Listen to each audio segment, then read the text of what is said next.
Hi, I'm Greg Cootsona, and I want to talk about one of my very favorite passages of Scripture, Romans chapter 12, verses 1 and 2. First, let me start with an image. So, cookie cutters are great for making cookies, but they're not great for making human beings.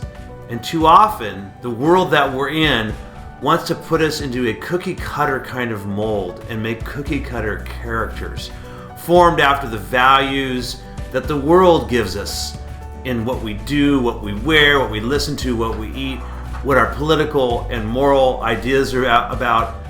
And here in Romans 12, Paul gives us a different vision. He says this, "I appeal to you therefore, brothers and sisters, by the mercies of God, to present your bodies a living sacrifice, holy and acceptable to God, which is your spiritual form of worship. Don't be conformed to this world, to be pressed into its mold, but be transformed by the renewing of your minds, that you may discern and prove what is the will of God, what is good and acceptable and perfect." So as I probably indicated there in reading that passage, Paul is giving us an image of being conformed and squeezed into a mold that this age or this world forms us in.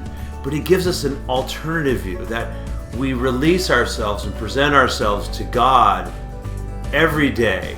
What Eugene Peterson paraphrases as our everyday, ordinary life, our sleeping, eating, going to work, and walking around life. That we place that before God as an offering.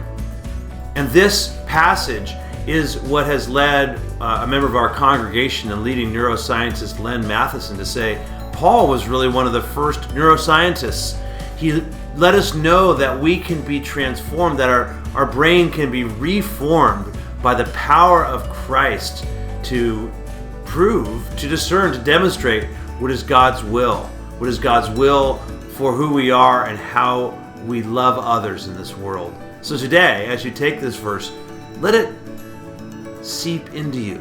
Let it be a part of what your day is about and see what God can do. Do not be conformed to this world, but be renewed and transformed by the renewing of your minds, that you may discern, you may understand what is the will of God, what is good and acceptable and perfect.